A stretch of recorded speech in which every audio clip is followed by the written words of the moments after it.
that year. That was great. But the Russians put nuclear-tipped rockets in Cuba. Yikes!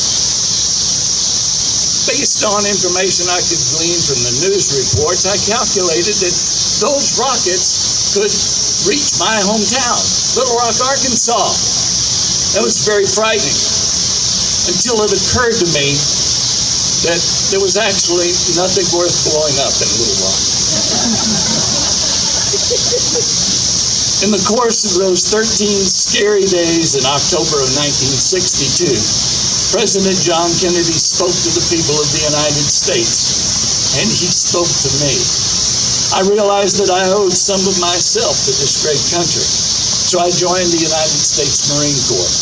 I believe this was the greatest, most generous, most noble, and truthful government that had ever existed anywhere. I went forth to protect my country and its way of life. And that's when war, for me, stopped being abstract. 4 years, 2 months, 22 days, 18 hours, 45 minutes, and 1 year later, one war later, the man came back to the home the child had left. By now, you're probably asking yourself, why do I care about this guy's mundane childhood? Well, I don't blame you. If you don't care, it's understandable and you're forgiven. It's simply a few bits of nuclear history recited beside my own remembrance of the time. While I lived through those times, I didn't comprehend what was really happening. I can look back and relate my life to those events, but it's not personal. It wasn't until Vietnam that I began to understand. The child that went believed deeply in the rightness and infallibility of these great United States. After years of study, thought, and remembrance, the man came to realize the child's naivete, his innocent acceptance of those things he was given by equally innocent teachers. That is the first value of remembrance. It's a personal one. The value of rethinking the things you have been taught when considered in the light of what you now know to be fact. There is a second value of remembrance, which can only be gained after the first. Once we know and understand, we must teach. It's a duty, an obligation we know to each other as members of humanity. We must help all around us to understand the danger of nuclear toys and to feel the horror of war. On this very day, 2 minutes after 12 o'clock noon, exactly 70 years ago, this great nation dropped a single plutonium bomb on Nagasaki, Japan. The target had originally been Kokura, but it was obscured by weather and by smoke from a firebombing of a nearby city the day before. There was a list of alternate targets, but it didn't include Nagasaki. The source of the selection of the city is simply unclear. The name was penciled in on the original targeting documents, and it was done at a later time. What is plain is that 40,000 people died in Nagasaki that day. 40,000 more were injured. Civilians, women, children, babes in arms, grandparents, people like you, people like me, people like the people we love. The problem with what I have just said is that it is entirely abstract. Names, numbers, dates, but nothing which might evoke emotion. Nothing which might bring the listener a little closer to the truth of it. Nothing which might bring some pale shadow of the reality of those moments to the heart of that listener. In order to teach, we must ourselves learn. We must conjure up in our own minds what we would then teach. You must try to think of people, not numbers, who have dreams and hopes like you have, lost in a moment. You have to face the devastation and find the emotions to move you to speak out and teach future generations the costs that we have learned. Trust me, if you don't already know those things, that is a task that will try your soul. When you and I are ready, we must find our means for communication. Perhaps you're an artist or a poet, perhaps a singer. Maybe you can just talk. If you look hard enough, you'll find that thing inside you which wants to teach. You'll find that voice that cries out to be heard, and you will remember and you will teach. For remembrance is the best we can offer. It is the tool you can use to help change the world. Thank you, Peace People.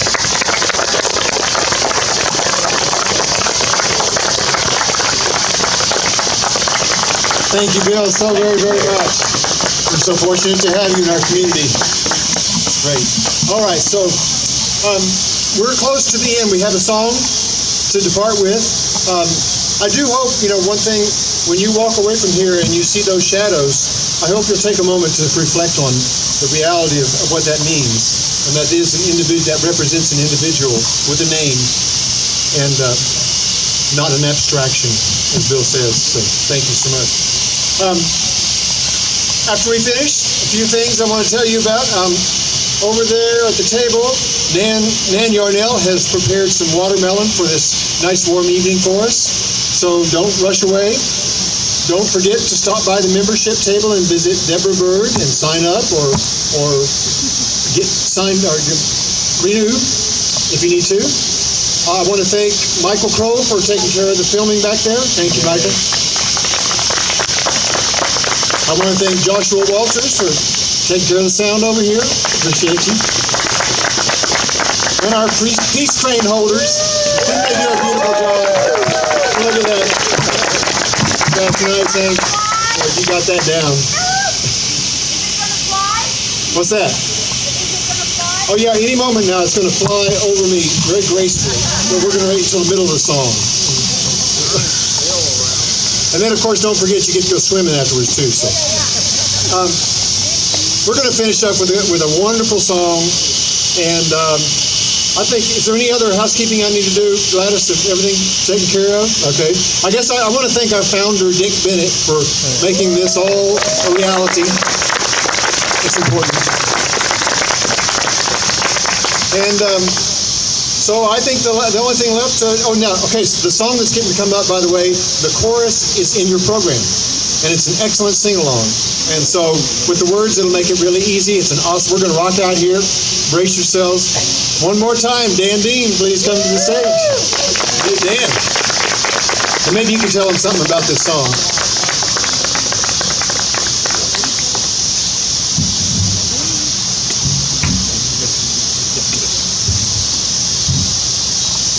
Thanks. It's great to see all you wonderful people here. Thank you for coming out this evening. So this is a song that I wrote, and I wanted to share with you to sort of stress the importance of finding, as we all work for peace throughout the world, remembering to find peace and compassion in our interpersonal relationships. And it describes a meditation technique, a Tibetan Buddhist meditation technique called Maitri, or loving kindness. And use this technique.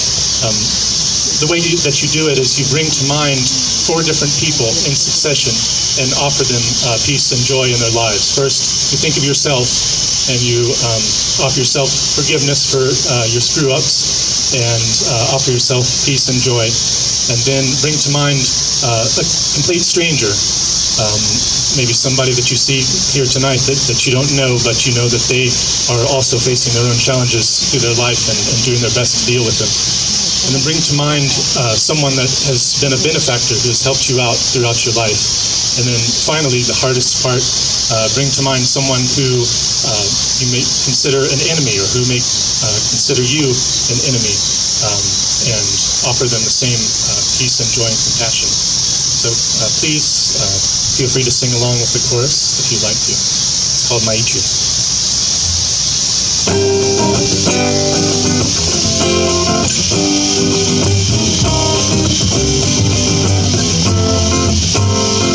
When confronted with anger and fear.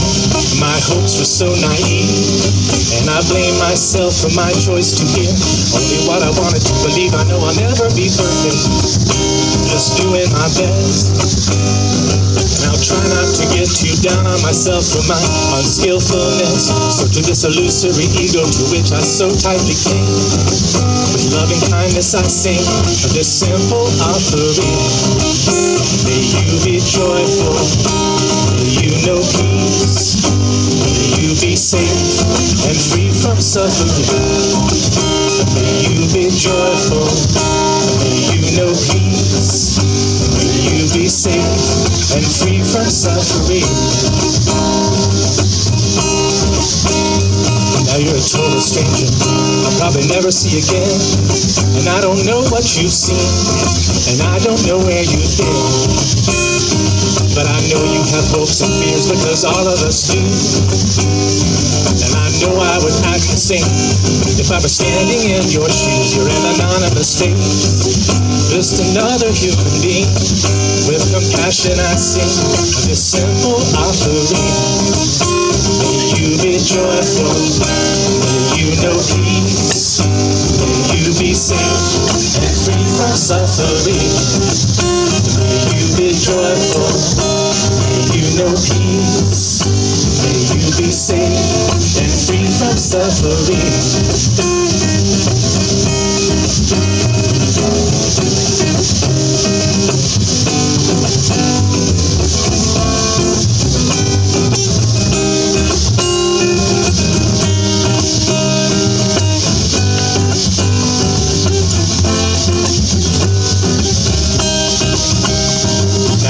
That I've known you for all of my days. Your unconditional love and support has helped me in so many ways. It hasn't always been easy, but you've always been there. And I know I can trust you, I know that you care.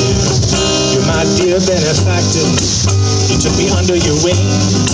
With gratitude I sing this simple offering. May you be joyful, may you know peace, may you be safe and free from suffering. May you be joyful, may you know peace, may you be safe and free from suffering. You're someday. Now I hope you can forgive me, though it seems that I've trespassed against you. I hope you don't dwell on events and the past that have haunted or stayed or convinced you that my actions or words are responsible for how you choose to feel, or that anyone other than you can decide whether wounds hurt or heal. You're my teacher, my student, my friend and enemy. With loving kindness I sing this simple offering. May you be joyful, may you know peace, may you be safe and free from suffering. May you be joyful, may you know peace, may you be safe and free from suffering. May we be joyful, may we know peace, may we be safe and free from suffering. May we be joyful, may we know peace, may we be safe and free from suffering. May we be joyful, may we know peace, may we be safe and free from suffering. Thank you.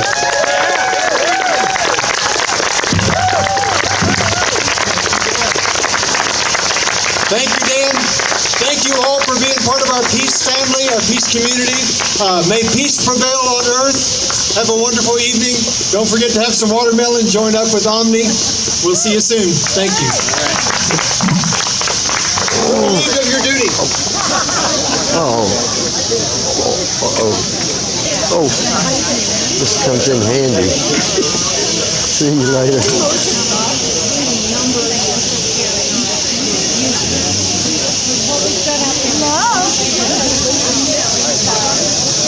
It's Donna.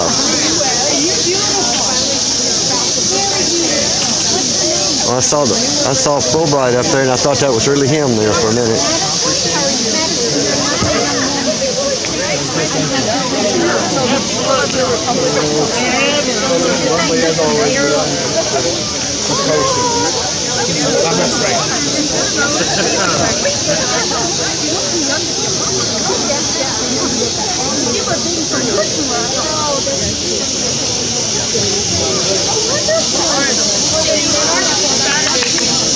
Good, man. That was good. Really good. Yeah, you were working hard. I was like on that last one. We're almost there. Yeah. Good crowd. Good crowd. Hello, Miss Amy. That was so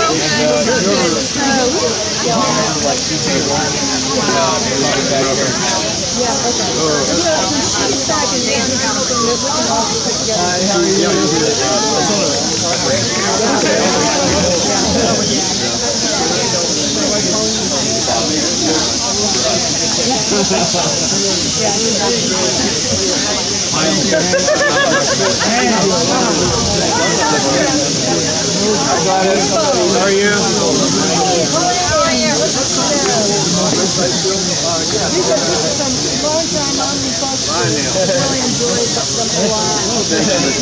I think we met before, maybe.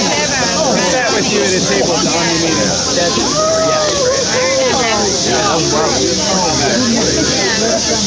Your daughter? I have a daughter, yeah. I brought her. I drug her. Kicking and screaming. She wasn't happy. She was at the wrong age. Nothing's good. No.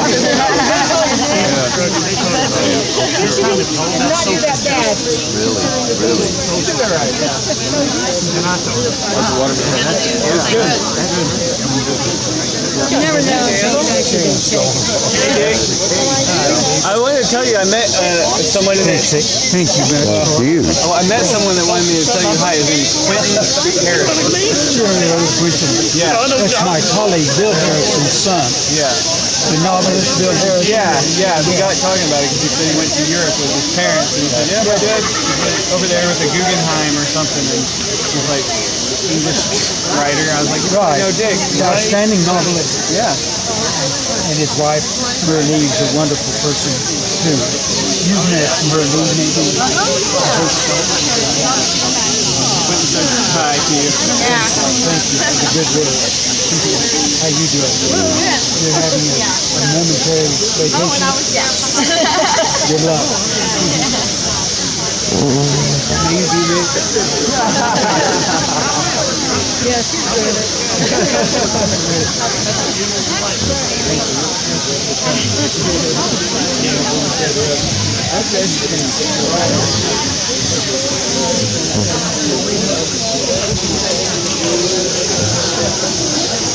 I'm glad it was short this year. Short? Yeah, you remember a year or two ago when it was so hot and long. How long? What's the record? I'm not sure, but it's a lot longer than today was.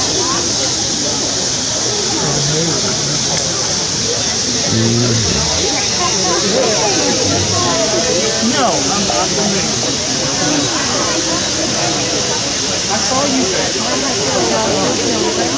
One is in 12. Yeah, second year from university. Oh.